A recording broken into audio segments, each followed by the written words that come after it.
Hello students, आज हम करेंगे चैप्टर 1 क्लास 6 का मैथमेटिक्स। इसका नाम है नो आवर नंबर्स। सबसे पहले आपको ये पता होना चाहिए कि व्हाट इज अ नंबर। आपको पता ही है, मैथ्स में हम जितने भी नंबर बोलते हैं 1 2 3 5 8 10 50 100, ये सब क्या है? ये सब नंबर्स हैं। लेकिन अब how to write this number, how to write these number।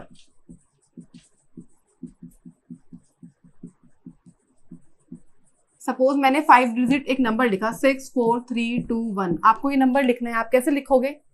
ठीक है, तो इन नंबर्स को लिखने के लिए ये जो नंबर है ना, ये 5 डिजिट से बना है 6 4 3 2 1।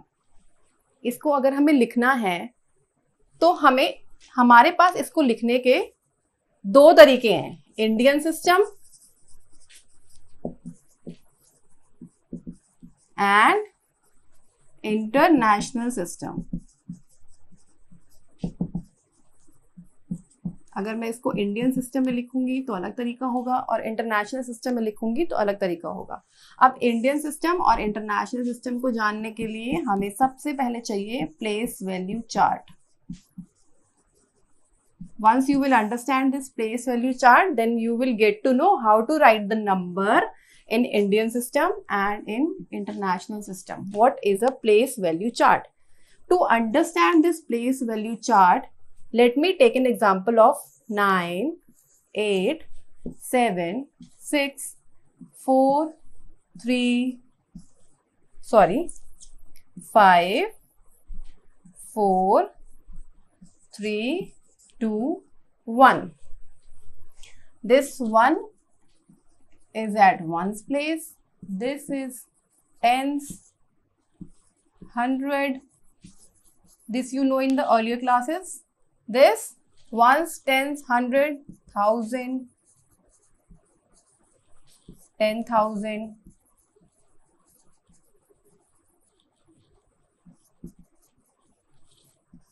Lakhs, 10 lakhs, crore, 10 crore. ये तो हुआ place value chart Indian system का। अगर इंटरनेशनल सिस्टम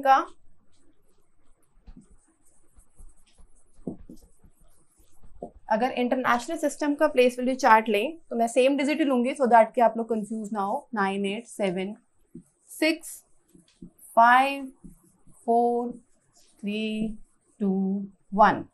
इंटरनेशनल सिस्टम में कुछ चीजें बिल्कुल सेम होती है इंडियन सिस्टम की तरह, लाइक वंस, टेंस। ये देखो वंस, टेंस, 100, 1000, 10,000। यहां तक हमारा इंडियन और इंटरनेशनल रहता है सेम। इसके बाद द डिफरेंस अकर्स। क्या डिफरेंस आता है? जो ये हमारा 10 लाख होता है, ये इंडियन सिस्टम में लैक्स कुछ नहीं होता। इंटरनेशनल सिस्टम में उन लोगों को नहीं पता कि लैक्स क्या होते हैं, करोड़ क्या होते हैं, वो 1000 तक उनको पता है।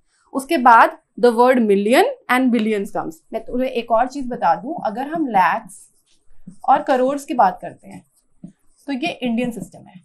अगर आपके पास सपोज कोई क्वेश्चन आता है उसमें आपको मेंशन नहीं है कि क्या सिस्टम है, तो आप कंफ्यूज हो जाओगे कि मैम हमें इंडियन सिस्टम या इंटरनेशनल सिस्टम तो बताया ही नहीं। लेकिन कई बार इतने ट्रिकी क्वेश्चन होते हैं ना, आपको समझ जाना है कि लैक्स है क्वेश्चन में या करोड़ है, this must be an Indian system. अगर किसी क्वेश्चन में बिलियन और मिलियंस ये है तो आप समझ जाओगे कि ये इंटरनेशनल सिस्टम है। इंटरनेशनल सिस्टम में there is no lakhs, no crore, और इंडियन सिस्टम में there is no billion, no millions. तो यहाँ 10,000 के बाद क्या आता है? 100,000, 100,000। This is million. अगर हमारे पास ना 1 2 3 4 5 6 7 डिजिट कोई नंबर अगर हमारे पास मैथ्स में आता है और वो उसको बोलता है कि आपको लिखना है, तो मैं मिलियंस में लिखेंगे। जैसे कि 7 डिजिट नंबर अगर हमारे पास इंडियन सिस्टम में लिखने को आता है तो हम उसको लैक्स में लिखते हैं, 70 लाख, 10 लाख, 86 लाख, 85 लैक्स, लेकिन यहाँ मिलियंस में लिखेंगे। जैसे ही वो नंबर 8 डिजिट हो जाता है तो वो 10 मिलियन तक पहुंच जाता है, एंड दिस इज 100 मिलियन। तो अगर मैं इंडियन सिस्टम और इंटरनेशनल सिस्टम को कंपेयर करूं तो मैं बोलूंगी इंडियन सिस्टम में 1 lakh is equal to 100,000, 10 lakh is equal to 1 million, 1 crore is equal to 10 millions, 10 crore is equal to 100 millions. तो ऐसे क्वेश्चन हमारे एनसीईआरटी के एक्सरसाइज में भी हैं, लाइक यू कैन सी बहुत सारे क्वेश्चन हैं एनसीईआरटी के एक्सरसाइज में जिसमें आपसे पूछा गया है 1 crore is equal to how many, like suppose मैंने बोल दिया 10 मिलियंस, मिलियंस बोला है मैंने, I said millions, 1 crore is equal to million. अब करोड़ क्या है? इंडियन सिस्टम, मिलियंस क्या है? International system. इन दोनों को हमने कंपेयर करना है और मैंने तुम्हें प्लेस वैल्यू चार्ट से दोनों का बताया है कि कहीं ना कहीं कोरिलेट करते हैं आपस में, बस नेम इज डिफरेंट। तो अगर मैं बोलूंगी 1 crore is equal to how many millions, तो आप प्लेस चार्ट में देखोगे 1 करोड़ को मैंने एरो से बनाया, this is equal to 10 million, तो आप लिखोगे यहाँ पे 10। सपोज मैंने आपको बोला 1 lakh is equal to how many thousands, I said thousands, 1 lakh is equal to how many thousand, तो आप प्लेस चार्ट से देखोगे 1 lakh is equal to 100,000, तो you will put 100 here।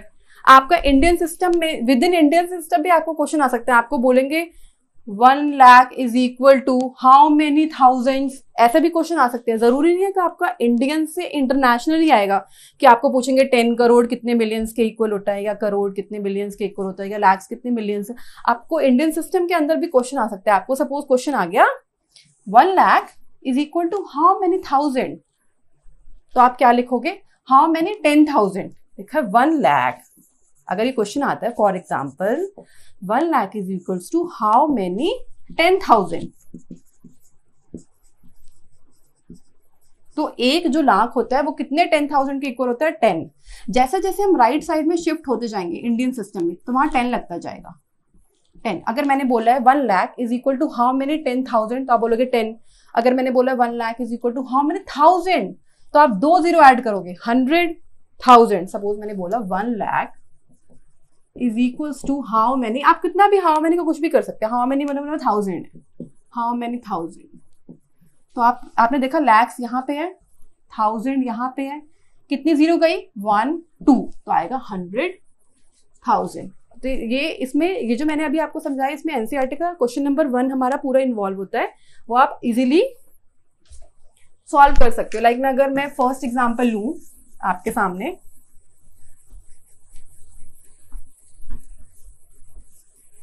तो ये क्वेश्चन है एनसीईआरटी का 1 लाख, फर्स्ट क्वेश्चन है, is equals to how many 10,000। तो हम देखेंगे lakhs, where is lakhs, lakhs this is 10,000। तो लैक्स कितने 10,000 के? मैंने बोला था जब आप राइट हैंड साइड में शिफ्ट होगे तो एक जीरो हर में लगती जाएगी, तो लैक्स और 10,000 में कितना है? सिर्फ 1 का डिफरेंस है, तो यहाँ पे आएगा 10,000। Okay, clear? नाउ अब हमें कोई नंबर है और वो नंबर हमें बोला है कि आपको इंडियन सिस्टम में लिखना है और इंटरनेशनल सिस्टम में लिखना है। Before we go deep into this, सबसे पहले हमें पता होना चाहिए how to insert commas in this number, how to insert commas. अगर मेरे को कोई नंबर दिया है, सपोज मेरे पास नंबर है 64321988, ये मेरे पास एक नंबर है, इसमें आपको बोला कॉमास इंसर्ट करने। तो जैसे मैंने आपको बताया था कि आप किसी भी नंबर को जब लिखते हो तो उसके लिए आपको इंडियन सिस्टम में लिखने का तरीका अलग है और इंटरनेशनल सिस्टम में लिखने का तरीका अलग है। ऐसे ही कॉमा इंसर्ट करने के लिए भी इंडियन सिस्टम में कॉमा इंसर्ट करने का there is a different way और इंटरनेशनल सिस्टम में कॉमा इंसर्ट करने का there is a different way. अगर हम इंडियन सिस्टम के अकॉर्डिंग कॉमा, इंडियन सिस्टम के अकॉर्डिंग अगर हम कॉमा इंसर्ट करते हैं तो हमेशा एक रूल है। रूल क्या कहता है? लास्ट के 3 डिजिट लेने, 1 2 3, उसके बाद लगाना कॉमा। पीछे से हमें 3 डिजिट को काउंट करना है, फिर हमें कॉमा इंसर्ट करना है। उसके बाद हमें 2 डिजिट काउंट करने हैं, 1 2, कॉमा लगाना है। फिर 1 2 फिर कॉमा लगाना है, इसके 2 के बाद तो कुछ है नहीं, तो there is no need to insert in comma. तो रूल इज पहले 3 डिजिट के बाद, फिर 2 के बाद, फिर 2 के बाद, and the series goes on. अगर मैं यही इंटरनेशनल सिस्टम में लेती हूँ, सेम नंबर 6 4 3 2 1 9 8, अगर मैं बोलूंगी इंटरनेशनल सिस्टम में, इंटरनेशनल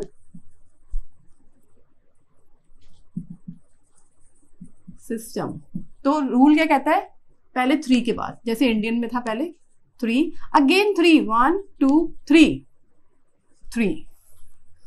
तो these are the ways to insert comma in Indian and in international. Indian में 3 2 2 वाला रूल आप याद रखना, इंटरनेशनल में remember the rule of 3 3 then 2 2 and the series goes on. Okay? अब इस नंबर को हम लिखेंगे कैसे?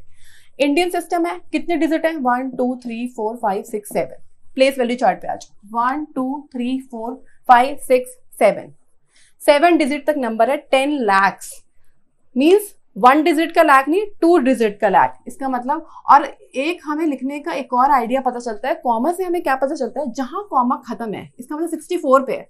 अगर 6 और 4 के बीच में कॉमा होता ना, तो हम 6 को किसी और तरीके से बोलते हैं, 6 लाख या 6 करोड़ या 6 बिलियन मिलियन, लेकिन कॉमा पूरा 64 के साथ है, तो हम ना 64 ही बोलेंगे, 64 लैक्स या 64,000 या 64 करोड़। लेकिन हमारे पास 7 डिजिट नंबर है, 7 डिजिट नंबर में लैक्स चल रहा है अभी हमारा, तो हम इसको बोलेंगे 64 लैक्स।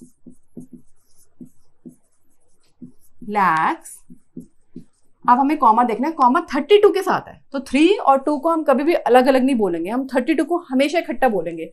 अब आ गए 5 डिजिट, 1 2 3 4 5, 1 2 3 4 5, 10,000, तो हम क्या लिखेंगे, 32,000।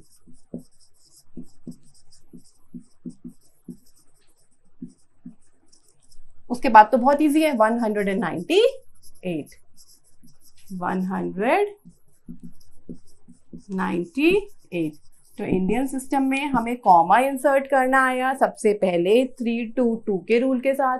उसके बाद हमें उस नंबर को लिखना कैसे है, तो हमें वो पता चला। कॉमा से हमारी कितनी हेल्प हो रही है, हमें ये भी पता चला, कॉमा जिसके साथ कॉमा है उस वर्ड को उसी हिसाब से हम ऑल टुगेदर लिखेंगे, 64,32,198। अब आते हैं, let's come to international system. International system में I have already told you कि there is an different way to inserting in comma, remembering the rule of 3 3 2 2। तो मैंने उस रूल को फॉलो करते हुए I have inserted the comma. अब देखो इस कॉमा से हमें कितनी हेल्प मिलेगी, कॉमा 6 के साथ है ओनली, तो जो भी हम चीज लिखेंगे ना वो 6 का लिखेंगे, 6 करोड़ 6 लाख या जो भी वॉट एवर।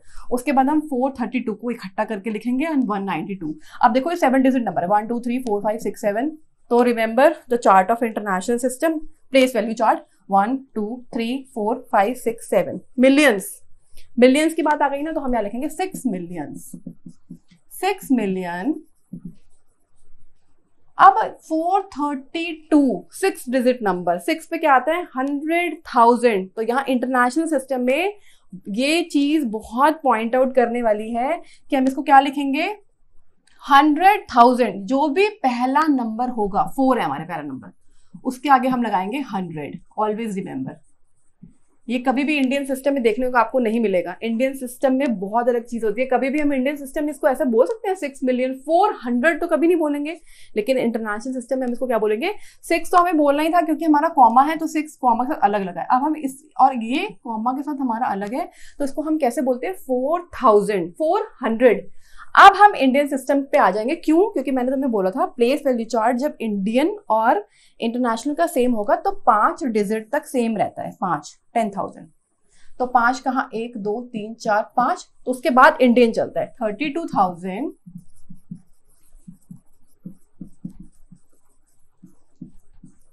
198।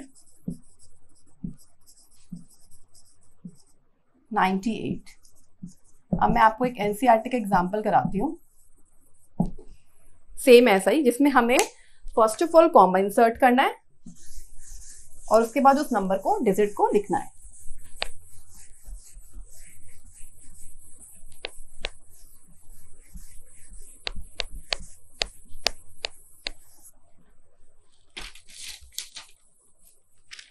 कुछ क्वेश्चन ऐसे भी हैं, सिर्फ हमें कुछ भी नहीं करना, उसमें सिर्फ क्वेश्चन ऐसे दिए हुए हैं, प्लेस कॉमा, खत्म।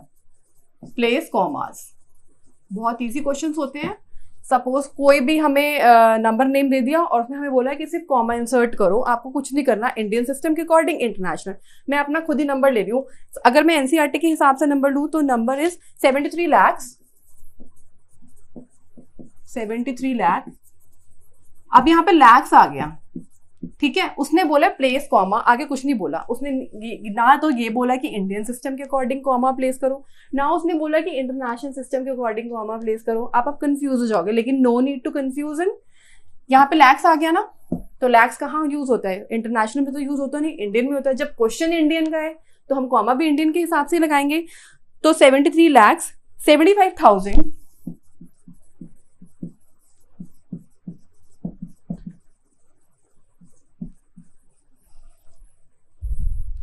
307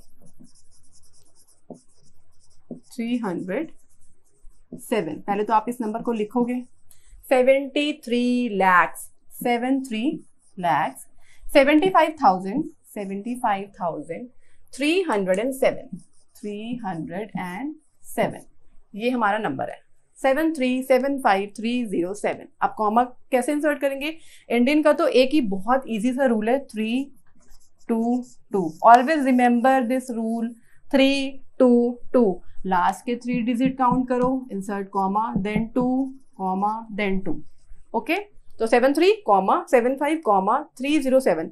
अगर ये सेम क्वेश्चन हमारा इंटरनेशनल में होता, फॉर एग्जाम्पल है नहीं हमारी एक्सरसाइज में, लेकिन I am giving an extra example कि ये सेम नंबर मेरा इंटरनेशनल में भी है 7375307। तो हम कौन सा रूल याद करते हैं इंटरनेशनल में? 3 3 2 2 3 3 7 कॉमा 375 कॉमा 307 कॉमा। और इसको इंटरनेशनल में अगर हमें अगर लिखना होता तो हम कैसे लिखते?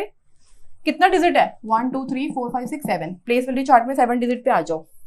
मिलियंस की बात हो रही है तो 7 मिलियंस हम बोलते हैं, 7 मिलियंस। और मैंने क्या बताया था कि लास्ट के 5 डिजिट हम इंडियन ही चलाते हैं, चाहे हमें इंटरनेशनल बोला हो, इंडियन बोला हो। लास्ट के 5 डिजिट हमेशा हमने इंडियन के हिसाब से लिखने हैं। सिर्फ 6 रह जाता है, ये 6।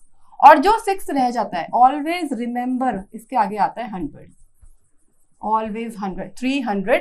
क्योंकि 6 डिजिट पे मैंने क्या बताया था? 100,000 100, तो 300। उसके बाद अकॉर्डिंग टू इंडियन सिस्टम 75,000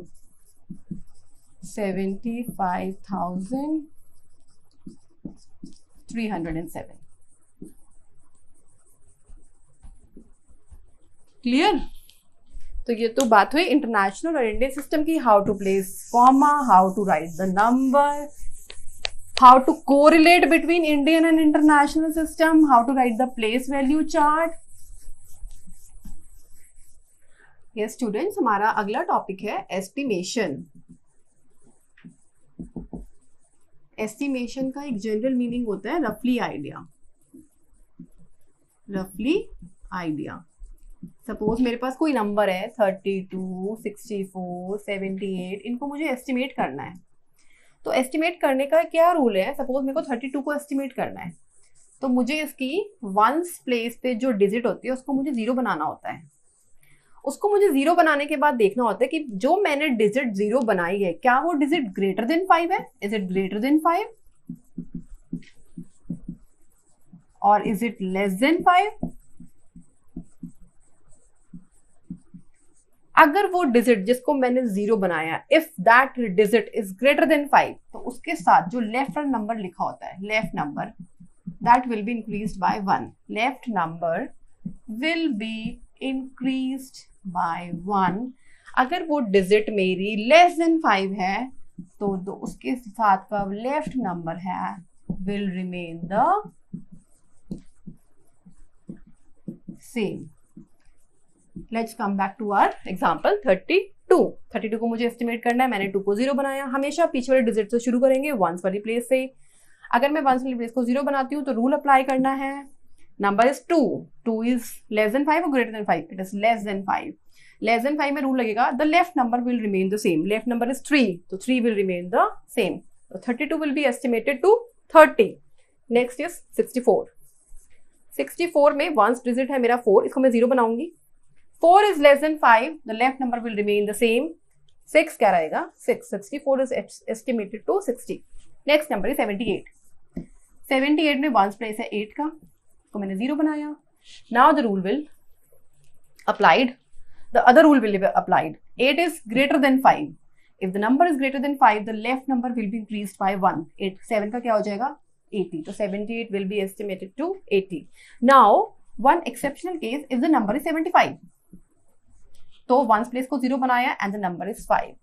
5 के लिए रूल क्या लगेगा? ग्रेटर देन 5 का आपको मैंने बता दिया. I have told you less than 5 also. But what about in the case of 5? If the number is 5, तो इसका हम ये वाला रूल ही फॉलो करते हैं जो ग्रेटर देन 5 वाला है. तो अगर मैं 75 को लिखूंगी तो 0 एंड 7 का क्या हो जाएगा? 8 हो जाएगा. ठीक है, तो ये 3 रूल आपको एस्टिमेशन में ऑलवेज याद रखने हैं. Greater than 5, less than 5, equals to 5. Equals to 5 और ग्रेटर देन 5 का दोनों का सेम ही रूल है, और लेस देन 5 में the left number will remain the same. Okay, clear? Now the next topic is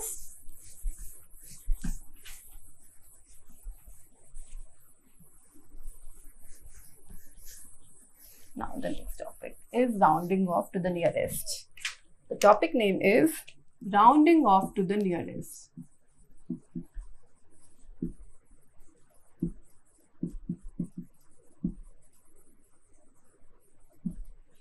rounding off to the nearest में क्या है? मेरे पास सपोज कोई 5 डिजिट नंबर है, कुछ भी है, 7 8 2 3 7 2 3 8 4, ये कोई नंबर है. It's an example. इसको मुझे एस्टिमेट करना है, तो मैं 1 से शुरू करूंगी. पहले वाले केस में हमारे पास सिर्फ 2 डिजिट नंबर था, तो मैंने सिर्फ 1 को ही 0 बनाया था. इस वाले में हमारे पास 5 डिजिट नंबर है, तो we can estimate this number to so many steps. पहले मैं 4 को 0 बनाऊंगी. जिसको मैंने 0 बनाया, रूल अप्लाई करना है. 4 इज लेस देन 5, तो 8 जो है वो 8 ही रहेगा. बाकी number will remain the same. मैंने इसको आगे एस्टिमेट किया, ये तो 0 है ही. 8 को भी 0 बनाया. 8 अगर मैं 0 बनाऊंगी तो 8 is greater than 5. This number is greater than 5. इस वाले केस में 4 लेस देन 5 था, तो ये सेम रहा था. इस वाले केस में 8 ग्रेटर देन 5 है, तो लेफ्ट नंबर 1 इंक्रीज हो जाएगा. बाकी number will remain the same. अगर मैं फर्दर इसको एस्टिमेट करूं तो 4 को अगर मैं 0 बनाऊंगी, 4 इसको मैंने 0 बनाया. 4 इज लेस देन 5, तो लेस देन 5 वाले रूल में क्या होता है? लेफ्ट नंबर सेम रहता है. 7 2. अगेन मैं इसको करूंगी 0 0 0. 2 को अगर मैं 0 बनाती हूँ तो 2 इज लेस देन 5, तो 7 क्या रहेगा? 7. ये मैंने इसको 1 2 3 4 टाइम्स एस्टिमेट कर दिया. तो जब हम इसको पहली बार एस्टिमेट करते हैं ना, तो उसको हम क्या बोलते हैं? Rounding off to the nearest tens. Next time में हम उसको बोलते हैं rounding off to the nearest 100. Next में हम उसको बोलते हैं rounding off to the thousands, और अगले में 10,000. What is this mean? इसका मीन है, अगर हम मुझे कोई नंबर में देता है कि इसको इस डिजिट को मुझे राउंड ऑफ करना है नियरेस्ट टेंस में, तो आप क्या समझोगे कि ये 1s है, ये 10s है, ये 100 है, ये 1000 है, ये 10,000 है. तो जो 10, अगर उसने मुझे बोला rounding off to the nearest tens, तो 10 वाले नंबर के बाद वाली डिजिट को 0 बनाना है. अगर वो मुझे बोलेगा rounding off to the nearest 100, तो 100 प्लेस में मेरा नंबर है 3, तो 3 के बाद वाले नंबर को, मतलब 8 और 0, इन दोनों को मुझे क्या बनाना है? 0 बनाना है. अगर मुझे बोलेगा rounding off to the nearest 1000, तो 1000 क्या है? 1s 10s 100 1000. इसके बाद वाले तीनों डिजिट को मुझे 0 बनाना है. ये मैंने तीनों को 0 बना दिया. ये 100 है. 1000 के मतलब 1000 प्लेस पे जो नंबर है उसके बाद की सारे नंबर को मुझे 0 बनाना है. और 10,000 में 10,000 डिजिट पे जो नंबर होता है 1s 10s 100 1000 10,000 7, उसके बाद के सारे डिजिट को मुझे 0 बनाना है. क्लियर? एक और एग्जांपल लेते हैं.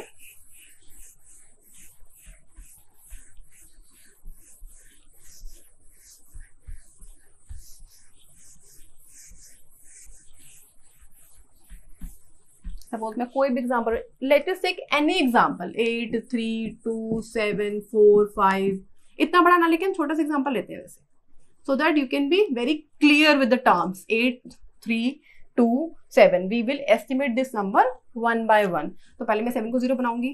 7 क्या है? ग्रेटर देन 5 है, तो ये नंबर 3 हो जाएगा. All other number will remain the same. Next अगर मैं इसको एस्टिमेट करूंगी 0 will remain the same. 3 को 0 बनाते हैं. 3 को अगर मैं 0 बनाऊंगी तो 3 5 से छोटा है, तो ये नंबर सेम रहेगा. अब मैं इसको नेक्स्ट फिर करूंगी एस्टिमेट, तो 3 को बनाएंगे, 3 अगेन 5 से 0, तो ये हो जाएगा 8000. तो कहीं ना कहीं 8327 मेरा एस्टिमेट होके मुझे क्या दिया? 8000. अब इस एस्टिमेशन से ना, ये जो हम राउंड ऑफ कर रहे हैं, इस राउंडिंग ऑफ से ना हमें एडिशन में, सब्सट्रैक्शन में काफी हेल्प मिल जाती है. कैसे? एक टर्म होता है एडिशन और एक होता है एस्टिमेटेड एडिशन, एस्टिमेटेड सम.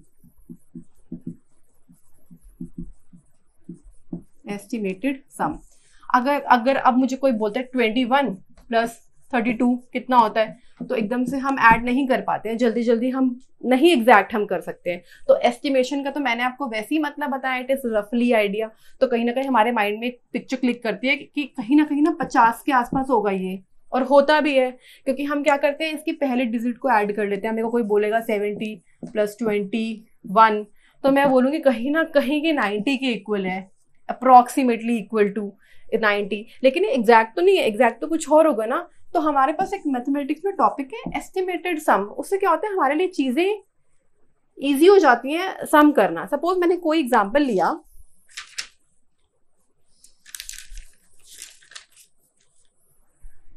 मेरे पास एक नंबर है 21 प्लस 52. इसका मुझे एस्टिमेटेड सम करना है. तो पहले मैं नंबर को एस्टिमेट करूंगी. ये सम करना बहुत इजी हो जाएगा. अगर मैं 28 को एस्टिमेट करती हूँ तो 1 क्या हो जाता है? 0. 1 जो है वो 5 से लेस है, तो इसका साथ में नंबर सेम रहेगा, तो हो जाएगा 20 प्लस. अब मैं इसको एस्टिमेट करूंगी, 2 क्या हो जाएगा? 0. अब 2 क्या है? 5 से लेस देन है, तो ये नंबर सेम रहेगा 50. अब मेरे लिए कितना इजी हो गया बताना कि हाँ 20 प्लस 70 तो सबको पता होता है, हम इजीली बहुत जल्दी सम कर लेते हैं कि 70 है, तो एस्टिमेटेड सम बहुत इजी हो जाता है. तो ऐसे ही हमारे पास टॉपिक है estimated difference, estimated product, estimated division. तो अगर मैं एस्टिमेटेड सम में एक और एग्जांपल लूं, लाइक मेरे पास एग्जांपल में लेती हूँ,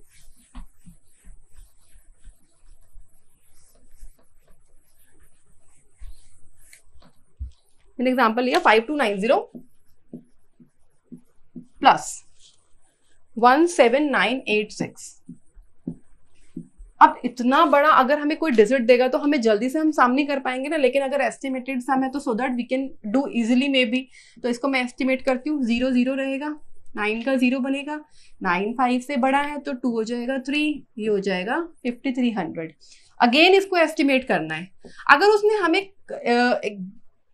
क्वेश्चन में क्लियरली बोला है कि एस्टिमेटेड सम करना है 10th प्लेस तक या 100 तक या 1000 तक, तो हमें सिर्फ उतना ही एस्टिमेट करना है. सपोज अगर इसने मुझे 10th बोला होता कि एस्टिमेटेड सम निकालना है 10th प्लेस तक, मैं इसको यहाँ पे छोड़ देती 5300 पे. लेकिन अगर सम में कुछ भी मेंशन नहीं है, आप उसको लास्ट तक जब तक आप कर सकते हो आप तब तक उसको एस्टिमेट करोगे. अभी आप सोचो कि अभी हमारे सम में कुछ भी नहीं दिया होगा कि 10 तक करना है या 100 तक या 1000 तक, तो आप इसको अगेन एस्टिमेट करोगे. 0 0, 3 को भी 0 बनाओगे. पहले हमने किसको बनाया था? 9 को. 3 को 0 बनाया, 3 5 से छोटा है, तो ये क्या हो जाएगा? 5 रहेगा. तो ये हमारा लास्ट. इसके बाद हम इसको एस्टिमेट नहीं कर सकते. जब एक नंबर बच जाता है, बाकी सब 0 होते हैं, तो we can not estimate that number again. Plus इसको एस्टिमेट करेंगे 17986. अब मेरे पास ये नंबर क्या है? इसको मैंने क्या बनाया? 0 बना दिया. 6 को जब मैं 0 बनाऊंगी, जो 6 5 से बड़ा है, तो इसका लेफ्ट हैंड नंबर 1 बड़ा हो जाएगा, 9 हो जाएगा. क्लियर? 9 7 1. अगेन मैं इसको एस्टिमेट करूंगी. 0, 9 को मैं क्या बनाऊंगी? 0. अगर मैं 9 को 0 बनाती हूँ ना, तो 9 मेरा 5 से बड़ा है. इसके बाद वाले नंबर में मैंने बोला था 1 ऐड हो जाता है. अब 9 में अगर मैं एक ऐड करूंगी, जैसे अगर 7 होता तो वो 8 बन जाता, 6 होता तो 7 बन जाता, लेकिन जब 9 होता है ना, वो नंबर एक्सेप्शन है. अगर ये 9 होगा तो आप ऐसे नहीं करोगे इसको 10 बना दोगे और यहाँ 17 लिख दोगे. No, this is not the way. अगर वो बड़ा है नंबर जिसको आप 0 बना रहे हो और उसके साइड वाले नंबर अगर 9 है, तो आप उसके नेक्स्ट वाले नंबर को बड़ा करोगे. क्लियर? ये बहुत एक्सेप्शन और बहुत अच्छा क्वेश्चन है. ये जो 9 है, आप उसके साथ वाले नंबर को बड़ा करोगे और यहाँ एक 0 लगा दोगे. जैसे हम सम करते हैं, तो हम सम करते हैं तो कैरी लेते हैं ना ऊपर, सेम सिचुएशन। 9 को जब आपने 10 बनाया तो 0 आई, ऊपर आपने कैरी लिया, 7 और 1 8, 18,000 बनेगा ये। ठीक है, ये हमारा क्या हो गया 18,000।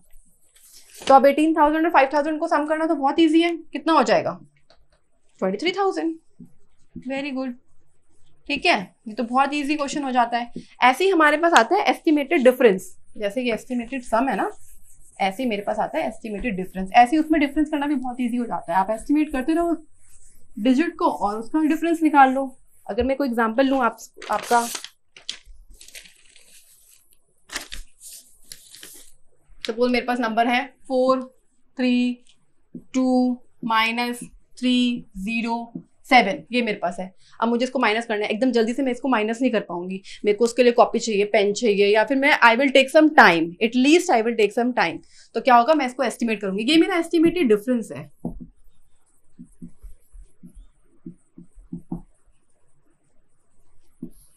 ठीक है, तो मैं इसको 3 को 0 बनाऊंगी, 3 5 से छोटा है ऑब्वियसली, तो 2 2 ही रहेगा, 0। अगेन मैं इसको एस्टिमेट करूंगी, 0 0। अब मैंने 2 को 0 बनाया, यहाँ मैंने 3 को 0 बनाया था। 2 को जब मैं 0 बनाऊंगी तो ये 5 से छोटा है, 4 रहेगा, माइनस माइनस 307।